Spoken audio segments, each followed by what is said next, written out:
నమస్తే. జనసేన ఎమ్మెల్యే సుందరపు విజయ్ కుమార్ గారి మీద ఇప్పుడు భూ వివాదం ఒకటి వస్తూ ఉంది.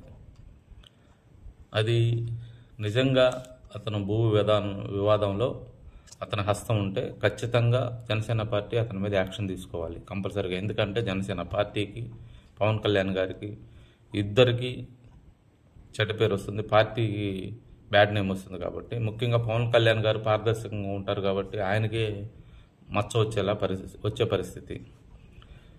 లేదా నాకు ఇంకొక డౌట్ ఉంది. మన కూటమి ప్రభుత్వం ఫస్ట్ సారి అసెంబ్లీ సెషన్స్ అయిపోయిన తర్వాత ఒక ఆత్మీయ సంబరాల మీటింగ్ ఒకటి పెట్టుకున్నారు. అవసరం లేదు, అది ఇంతవరకు ఎప్పుడు చేసుకోవాలా, ఏ గవర్నమెంట్ ఎప్పుడు చేయలే. ఇదేదో కొత్తగా పుట్టింది వీళ్ళకి. అంటే అది మంచిది కాదు అని నా అభిప్రాయం.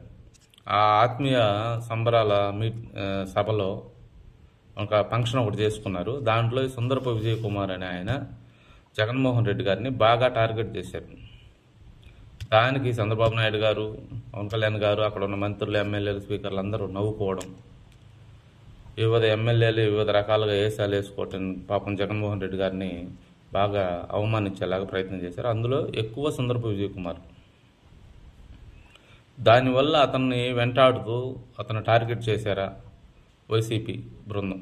ఎందుకంటే భూ వివాదం ఒక పక్కనుంటే వైసీపీ వెంకటరెడ్డి, అధికార ప్రతినిధి వెంకటరెడ్డి ఫేస్బుక్లో ఒక వీడియో రిలీజ్ చేశారు. ఎమ్మెల్యే గారు సుందరపు విజయ్ కుమార్ గారు పోతూ ఉంటే అక్కడ లోకల్లో ప్రజలేదో అతన్ని వ్యతిరేకించినట్టు అటను తిరిగి కొంచెం ఏదో నిలదీసి అడిగితే అతను పారిపోతున్నట్టు. అది వీడియో అయితే వాస్తవం అయి ఉండొచ్చు, కానీ అది రిలీజ్ చేశాడు. అందువల్ల అతన్ని ఏదో టార్గెట్ చేస్తున్నారని నా అభిప్రాయం.